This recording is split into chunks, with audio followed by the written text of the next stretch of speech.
എന്റെ സഹോദരന്മാര് ചിന്തിക്കണം. നമ്മെ സംബന്ധിച്ചിടത്തോളം യാതൊരു ഭീകരതയുടെയും പ്രശ്നമേ ഇല്ല.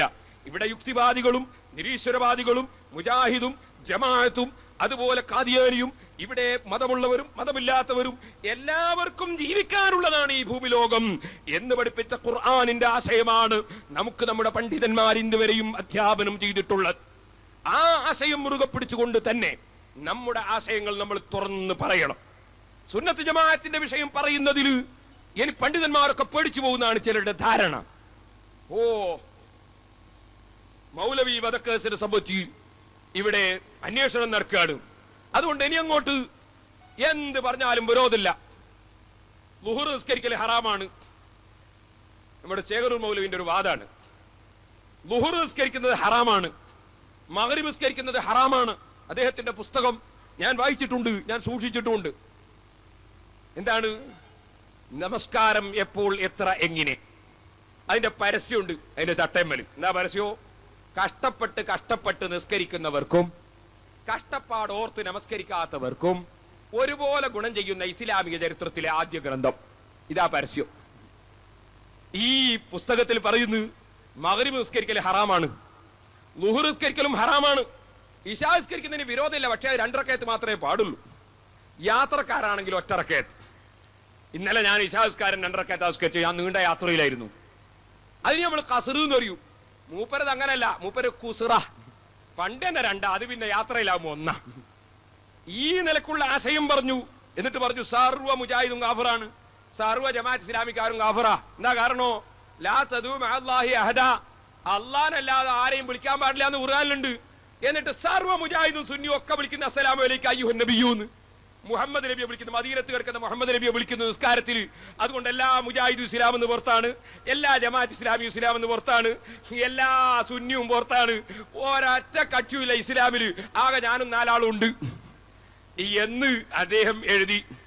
ആ എഴുതിയ മൗലവി ചേകനൂർ, ചിലർക്കൊരു ധാരണ ഉണ്ട് മൗലവി ചേകനൂരിന്റെ ഈ തിരോധാനവുമായി ബന്ധപ്പെട്ട കേസ് കിടക്കുന്നതുകൊണ്ട് ഇനി സുന്നത്ത് ജമാഅത്തിന്റെ പണ്ഡിതന്മാരൊന്നും ഈ ആശയങ്ങളൊന്നും തുറന്നു പറയൂല, ഞങ്ങളെ പത്രത്തിലൊക്കെ ഒന്നും എഴുതി അങ്ങ് പേടിപ്പിക്കുകയും കൂടി ചെയ്താൽ ഇനി മുജാഹിദിനെതിരെ ഒന്നും പറയൂല, ജമാഅത്തുകാർക്കെതിരെ ഒന്നും പറയൂല, വേറെ ഖുർആൻ സുന്നത്ത് സൊസൈറ്റിക്കെതിരെ ഒന്നും പറയൂല, ഇവരൊക്കെ പേടിച്ചു പോവും എന്നൊരു ധാരണ ഉണ്ട്.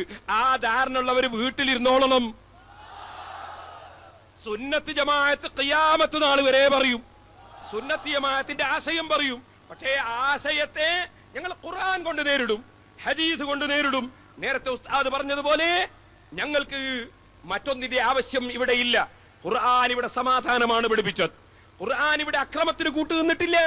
ഞങ്ങളെ പള്ളിയിൽ വെച്ച് എല്ലാ വെള്ളിയാഴ്ചയും പോകുന്ന ഒരു ആയത്ത്, ഇന്നല്ലാഹ യഅ്മുറു ബിൽ അദ്ലി വൽ ഇഹ്സാനി വഈതാഇ ദിൽ ഖുർബാ വയൻഹാ അനിൽ ഫഹ്ശാഇ വൽ മുൻകരി والبغي يعظكم لعلكم تذكرون. ബഹുമാനപ്പെട്ട ഉമർ ഇബ്നു അബ്ദുൽ അസീസ് റളിയല്ലാഹു അൻഹു ഭരണം ഏറ്റെടുത്തു നോക്കുമ്പോ രാഷ്ട്രീയമായ വൈരാഗ്യത്തിന്റെ പേരിൽ ചില പള്ളി മിമ്പറിൽ ഖുത്ബ ഓതുന്ന മുസ്ലിയാമാരെ സ്വാധീനിച്ചിരിക്കുന്നു അമവിയ ഭരണകൂടത്തിൽപ്പെട്ട ചില രാഷ്ട്രീയക്കാർ.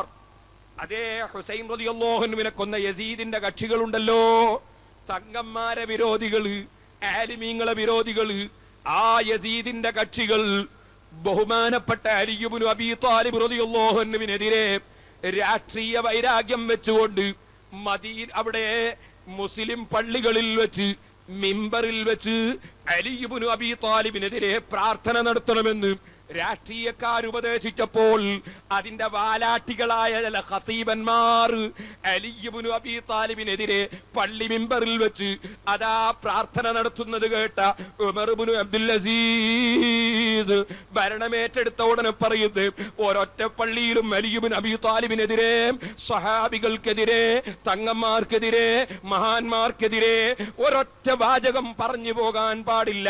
നിങ്ങളെ രാഷ്ട്രീയ വൈരാഗ്യം തീർക്കേണ്ട സ്ഥലമല്ല പള്ളി മിമ്പർ. എന്നിട്ട് മഹാനവറുകൾ പറഞ്ഞു, പള്ളിയിലെ മിമ്പറിൽ ഈ ആയത്ത് ഓതണം, ഇന്നല്ലാഹ യഅ്മുറു ബിൽ അദ്ലി വൽ ഇഹ്സാൻ. നിശ്ചയം അല്ലാഹു തആല നീതി കൊണ്ട് കൽപ്പിക്കുന്നു. നീതിയാണ് അല്ലാഹു കൽപ്പിക്കുന്നത്. ഉമർ ഇബ്നു അബ്ദുൽ അസീസിന്റെ കോടതിയിൽ ആദ്യം വന്ന കേസ് ഒരു മുസ്ലിമിന്റെ കേസാണ്. അബ്ബാസ് എന്ന് പറയുന്ന മുസ്ലിമായ മനുഷ്യൻ എന്റെ സ്വത്ത് കൈവശപ്പെടുത്തിയെന്ന് യഹൂദിയായ മുസ്ലിമിന്റെ കേസാണ്.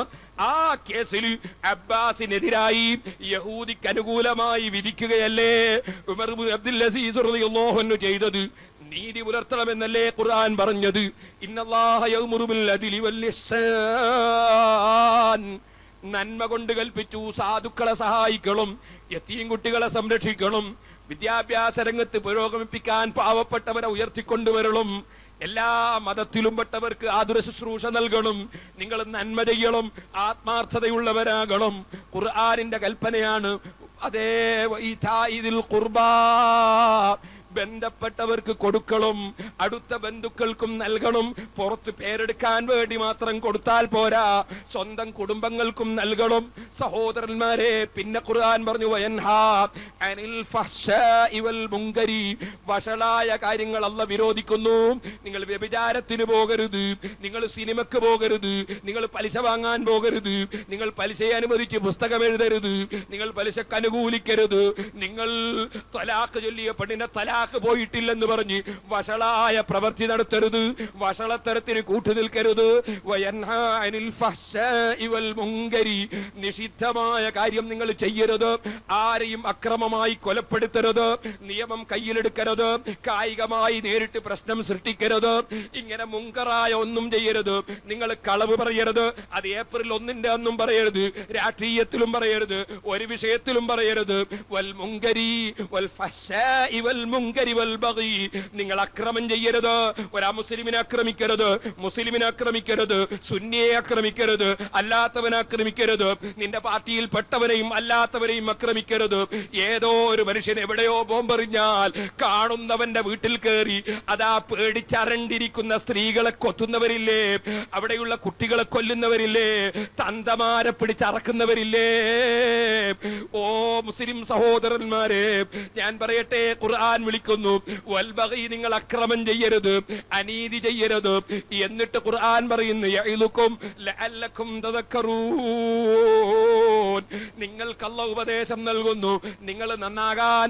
ഈ അർത്ഥം വരുന്ന ആയത്ത് ഓരോ ആഴ്ചയും മിമ്പറിൽ വെച്ച് ഓതുന്നവരല്ലേ നമ്മുടെ പണ്ഡിതന്മാർ, അത് വിശദീകരിക്കുന്നവരല്ലേ നമ്മുടെ പണ്ഡിതന്മാർ.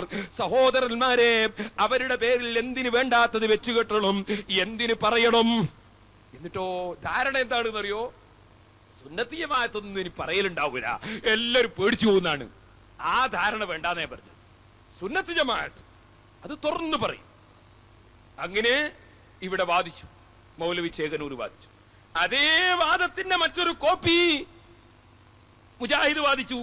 ഇശാസ്കാരൻ 2 ചേകനൂർ, തറാവീഹ് 8 മുജാഹിദീങ്ങൾ. നിങ്ങൾ നോക്ക്, കാല് തീരെ കഴുകണ്ട ഒതു എടുക്കുമ്പോ തുടച്ചാ മതി എന്ന് പറഞ്ഞു ചേകനൂർ മൗലവി. ജമാഅത്ത് ഇസ്ലാമിന്റെ പ്രബോധനം പറഞ്ഞ് ചെരുപ്പുമ്പോ തടിയാ മതി. നോമ്പ് തീരെ നോൽക്കണ്ടെന്ന് പറഞ്ഞു മൗലവി. ജമാഅത്ത് ഇസ്ലാമിക്കാർ പറഞ്ഞു നോൽക്കുന്നതിന് പ്രശ്നമൊന്നുമില്ല, പക്ഷേ സുബഹി ബാങ്ക് കൊടുത്താലും കുറച്ചൊക്കെ തിന്നുന്നതിന് വിരോധമില്ല. പിന്നെന്ത് നോമ്പാ? അത് തന്നെ മുജാഹിദും പറഞ്ഞു. എല്ലാ സംഗതി ചെറിയ വ്യത്യാസമുണ്ട്, എല്ലാരും അങ്ങോട്ടും ഇങ്ങോട്ടും കാഫറാക്കുന്നുണ്ട്. ഇതിൽ കവിഞ്ഞ് വേറെന്താ ഉള്ളത്? സഹോദരന്മാര്, ഈ വാദങ്ങൾ ഉന്നയിക്കുന്ന ആളുകളൊക്കെ 4 മദ്ഹബിന്റെ ഇമാമിങ്ങളെ പോലെയാണ് പോലും. ഒരു പത്രത്തിൽ ഒരു വലിയ മുജ്തഹിദ് കണ്ടുപിടിച്ചതാ. എന്തായി 4 മദ്ഹബ്? ഇയാൾക്ക് 4 മദ്ഹബ് പോയിട്ട് 4 കാലറിയാവോ? എന്തിനായി മദ്ഹബ് എന്ന് പറയുന്നത്? ഇയാൾ പഠിച്ചിട്ടുണ്ടോ? എന്തിനായി മദ്ഹബ് എന്ന് പറയുന്നത്? മുഹമ്മദ് നബി സല്ലല്ലാഹു അലൈഹി വസല്ലമ കള്ള് കുടിക്കരുത് എന്ന് പറയൂ, അത് ഹറാമാണ്, കറാഹത്താണ്, ഇങ്ങനെ പറയലില്ല. ഖുർആൻ എടുത്തു നോക്കിയാ പലിശ വാങ്ങരുത് എന്ന് കാണാം, ഹറാമ് കറാത്ത് എന്ന് പറയൂല. അപ്പൊ ഖുർആനിലും ഹദീസിലും വിഷയം പറയും, ചെയ്യരുത്,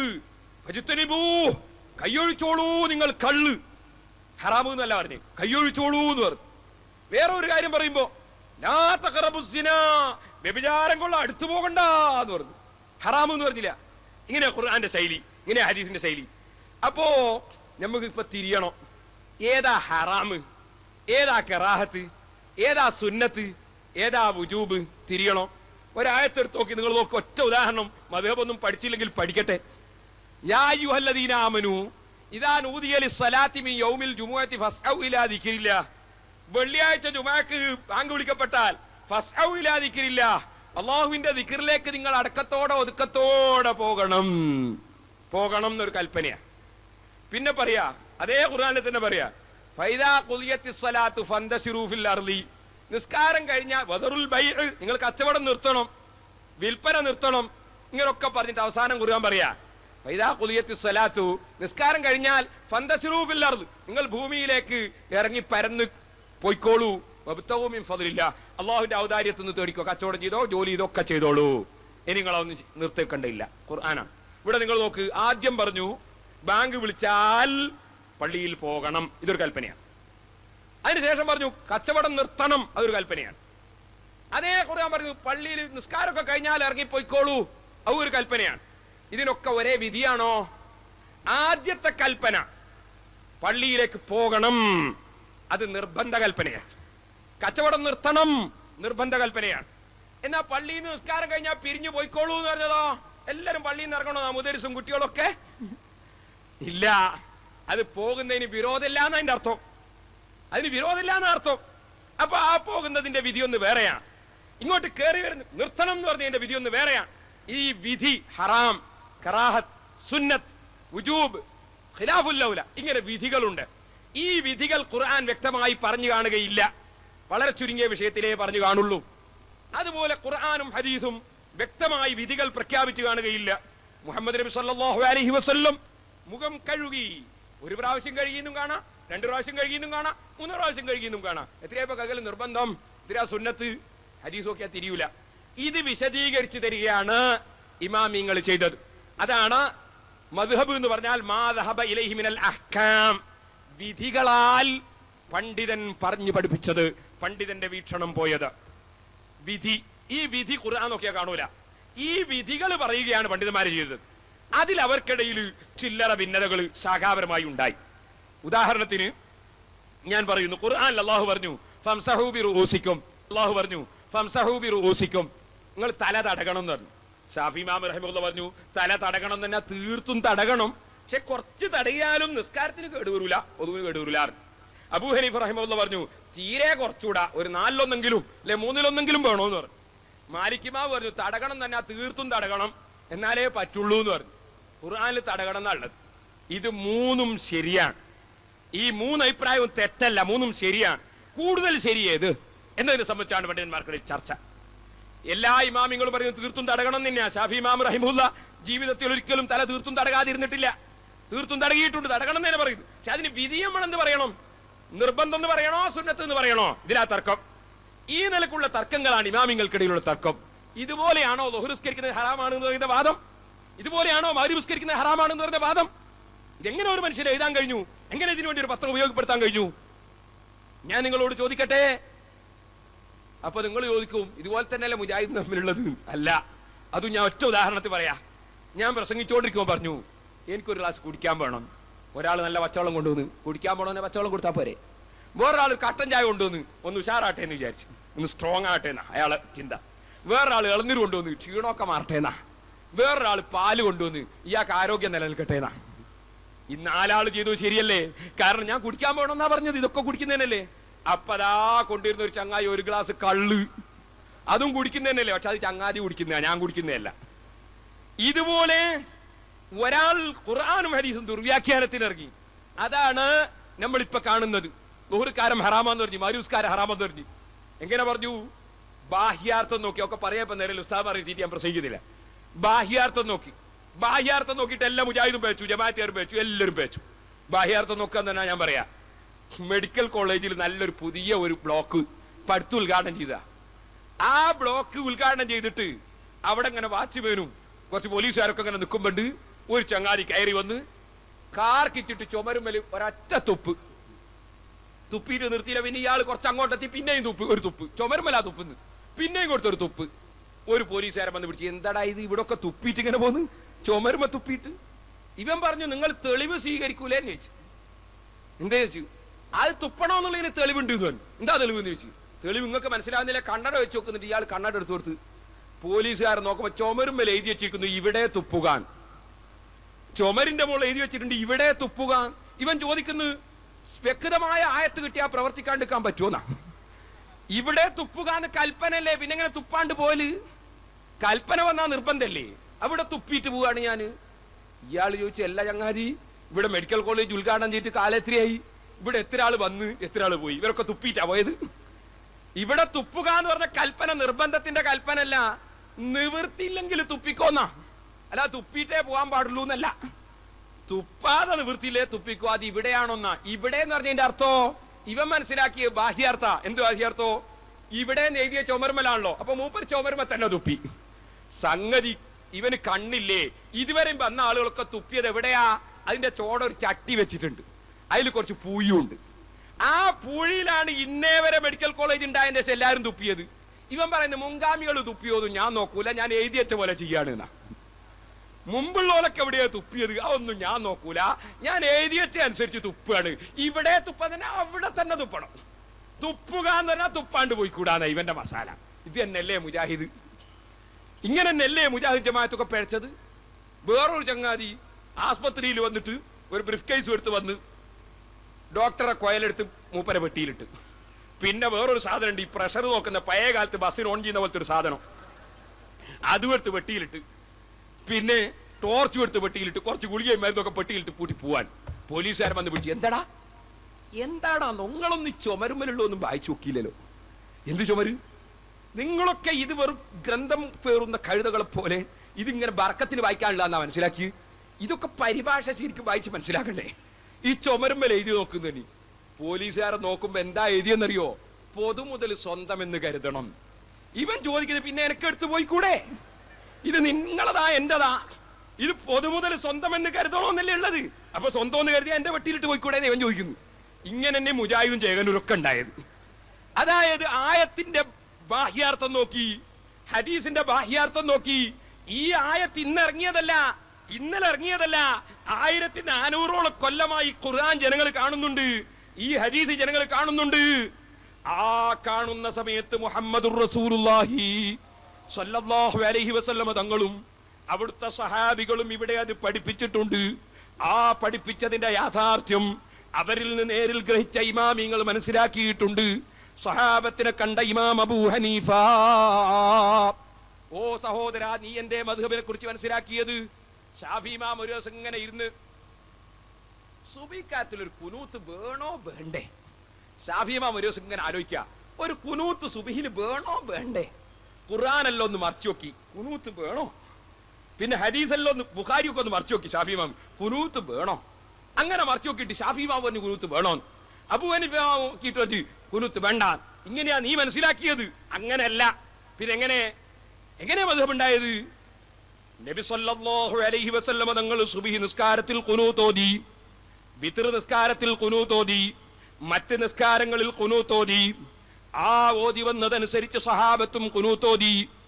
അതിൽ ചില മഹാന്മാർ സുബ്ഹി നിസ്കാരത്തിലെ ഖുനൂത്ത് നിലനിർത്തി ഓതി, ചില സഹാബികൾ വിത്ർ നിസ്കാരത്തിലെ ഖുനൂത്ത് നിലനിർത്തി ഓതി. അങ്ങനെ സഹാബികൾ ഖുനൂത്ത് ഓതി, താബിഈങ്ങൾ ഖുനൂത്ത് ഓതി. ഇമാം അബൂ ഹനീഫ റഹിമഹുല്ലാഹ് കാണുന്നു വിത്ർ നിസ്കാരത്തിൽ ഖുനൂത്ത് ഓതി വരുന്ന ഒരു സമൂഹത്തെ കാണുന്നു.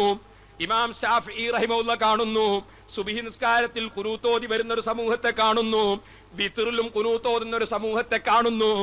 ശാഫി ഇമാം അബൂ ഹനീഫയൊക്കെ ഖുർആൻ നോക്കുമ്പോ ഖുർആനിൽ അല്ലാഹ് പറയുന്നു ഖൂമൂ ലില്ലാഹി ഖാനിതീൻ, നിങ്ങൾ ഖുനൂത്ത് ഓതുന്നവരായ നിലക്ക് നിസ്കരിക്കണം. ഖുർആനിൽ അല്ലാഹ് പറഞ്ഞിട്ടുണ്ട്. പക്ഷേ എവിടെയാണ് ഓതേണ്ടത്? സഹാബികൾ ചിലർ വിത്ർ നിസ്കാരത്തിലോതി, ചില സഹാബികൾ സുബ്ഹി നിസ്കാരത്തിലോതി. അങ്ങനെ ചിലര് വിത്റിൽ റമദാനിന്റെ പകുതി മുതൽക്ക് ഓതി. താബിഈങ്ങളിലും ഇങ്ങനെ രണ്ട് കക്ഷികളെ കാണുന്നു.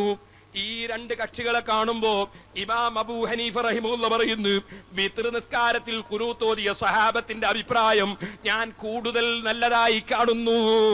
ഇമാം ശാഫിഈ പറയുന്നു അതേ സുബ്ഹി നിസ്കാരത്തിൽ ഖുനൂത്ത് ഓതിയ സഹാബത്തിന്റെ അഭിപ്രായം ഞാൻ കൂടുതൽ ശരിയായി, കൂടുതൽ നല്ലതായി കാണുന്നു.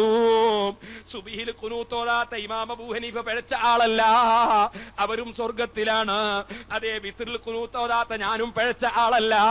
ഞങ്ങളെല്ലാം ഞങ്ങളെല്ലാം സ്വർഗത്തിലേക്ക് തന്നെയാണ് പ്രവർത്തിക്കുന്നത്. ഞങ്ങൾ ഒരിക്കലും പരസ്പരം പഴച്ചവരായി ചിത്രീകരിക്കുന്നില്ല, കാഫിറാക്കുന്നില്ല. ഞങ്ങൾ ഒരിക്കലും പരസ്പരം പഴിക്കുന്നില്ല, ഒറ്റുകൊടുക്കുന്നില്ല. ഞങ്ങളെല്ലാവരും പരസ്പരം ബഹുമാനിക്കുന്നു. അബൂ ഹനീഫയുടെ മഖ്ബറയിൽ പോയി ദുആ ചെയ്തോ, ദുആക്ക് ഉത്തരം കിട്ടും. ഇമാം ശാഫഈ പഠിപ്പിക്കുന്നു. ഈ നിലക്ക് നിങ്ങൾ ചിന്തിക്കുക. നേരത്തെ നടന്നുകൊണ്ടിരിക്കുന്ന കാര്യങ്ങള്, നേരത്തെ നിലനിന്നുകൊണ്ടിരിക്കുന്ന കാര്യങ്ങള്, അതിന് സുന്നത്ത് എന്നാണോ വിധി പറയേണ്ടത്, ജായിസ് എന്നാണോ വിധി പറയേണ്ടത്, നിർബന്ധം എന്നാണോ വിധി പറയേണ്ടത്, ഹറാം എന്നാണോ വിധി പറയേണ്ടത്, കറാഹത്ത് എന്നാണോ വിധി പറയേണ്ടത്? ഈ വിധി പ്രഖ്യാപിക്കുകയാണ് പണ്ഡിതന്മാര് ചെയ്തത്. ഇമാം ശാഫഈ റഹിമഹുല്ലാഹ് ദീനിലൊന്നും കടത്തിക്കൂട്ടിയിട്ടില്ല, അബൂ ഹനീഫ കടത്തിക്കൂട്ടിയിട്ടില്ല. ഉള്ളത് അതേ നിലക്ക് പകർത്തി തന്നു. സഹാബത്തിനിടയിലുള്ള അഭിപ്രായ ഭിന്നത അതേ നിലക്ക് നമുക്ക് കോപ്പിയാക്കി തന്നു. ഈ ഇമാമിങ്ങൾക്കിടയിലുള്ള ഭിന്നത, ആ ഭിന്നത ശാഖാപരമാണ്. അതുപോലെയാണോ ളുഹർ നിസ്കരിക്കൽ ഹറാമാണെന്ന വാദം, അതുപോലെയാണോ മഗ്രിബ് നിസ്കരിക്കൽ ഹറാമാണെന്ന വാദം, അതുപോലെയാണോ ഇശാ 2 റക്അത്താണെന്ന വാദം, അതുപോലെയാണോ തറാവിഹ് 8 ആണെന്ന വാദം, അതുപോലെയാണോ ഉസ്മാൻ റളിയല്ലാഹു അൻഹു പിഴച്ചുപോയി, ബദീങ്ങൾ പിഴച്ചുപോയി, എല്ലാം പിഴച്ചുപോയി എന്ന വാദം. എന്റെ സഹോദരന്മാരെ, മുജാഹിദിന്റെ മുഖപത്രമായ അൽമനാറല്ലേ ഇത്? ഈ അൽമനാറിലല്ലേ എഴുതിയത് മദീനത്തെ പള്ളിയിൽ രാഷ്ട്രീയ കാര്യലാഭത്തിന് വേണ്ടി ഉമർ ഇബ്നുൽ ഖത്താബും ഉസ്മാൻ ഇബ്നു അഫ്ഫാനും കെട്ടുകഥ പ്രചരിപ്പിക്കാൻ വേണ്ടി പള്ളിയിലെ മിമ്പർ തമീമുദ്ദാരി എന്ന കെട്ടുകഥക്കാരന് ഉപയോഗിക്കാൻ കൊടുത്തു എന്ന് ഈ മഹാനായ ഉമർ ഇബ്നുൽ ഖത്താബിനെ സംബന്ധിച്ച്, ഉസ്മാൻ ഇബ്നു അഫ്ഫാൻ റളിയല്ലാഹു അൻഹുവിനെ സംബന്ധിച്ച് മുജാഹിദിന്റെ മുഖപത്രമായ അൽമനാർ 1959 ഒക്ടോബർ 5 ഈ അൽമനാറിൽ പച്ചയായി മുജാഹിദ് എഴുതിയില്ലേ? അബൂ ഹുറൈറ, അബ്ദുല്ലാഹി ഇബ്നു സലാം, തമീമുദ്ദാരി, അബ്ദുല്ലാഹി ഇബ്നു അബ്ബാസ് തുടങ്ങിയ സഹാബികളെല്ലാം കെട്ടുകഥ പ്രചരിപ്പിച്ചവരാണെന്ന് എഴുതിയില്ലേ? ഉമർ ഇബ്നുൽ ഖത്താബും ഉസ്മാൻ ഇബ്നു അഫ്ഫാനും കെട്ടുകഥ പ്രചരിപ്പിക്കാൻ പള്ളിയിലെ മിമ്പർ അനുവദിച്ചു കൊടുത്തു എന്ന് എഴുതിയില്ലേ? ഈ സഹാബത്തിനെ തള്ളിപ്പറയുന്നവര് എന്തിനധികം പറയണം? മുഹമ്മദ് നബി സല്ലല്ലാഹു അലൈഹി വസല്ലം തങ്ങൾ തന്നെ സാധാരണക്കാരാണെന്ന് പറഞ്ഞവര്, റസൂലുള്ളാഹി അല്ലാഹുക്ക് വഴിപ്പെടാത്തവരാണെന്ന് പറഞ്ഞവര്, ഈ കക്ഷികൾ കാന്തപുരം ഉസ്താദിനെതിരെ ആരോപണം പറയുമ്പോ, ഞങ്ങൾക്കെതിരെ ആരോപണം പറയുമ്പോ, ഞങ്ങളെ നേതാക്കൾക്കെതിരെ ആരോപണം പറയുമ്പോ ഞങ്ങൾ സന്തോഷിക്കുകയാണ്. റസൂലുള്ളാഹിന്റെ പട്ടികയില്, സഹാബത്തിന്റെ പട്ടികയില്, ഇവരാക്ഷേപിക്കുന്ന മഹാന്മാരെ പട്ടികയില് ഞങ്ങളെ നേതാക്കൾക്കും സ്ഥാനം കിട്ടിയല്ലോ. ഞങ്ങൾ സന്തോഷിക്കുകയാണ്. ഓ സഹോദരന്മാരെ, ഞാൻ നിങ്ങളോട് ചോദിക്കട്ടെ, എന്തിന് മുസ്ലിം സമുദായത്തിൽ ഒരു ഭിന്നിപ്പ് സൃഷ്ടിക്കണം? എന്തിന് മുസ്ലിമീങ്ങളെ തമ്മിലടിപ്പിക്കണം?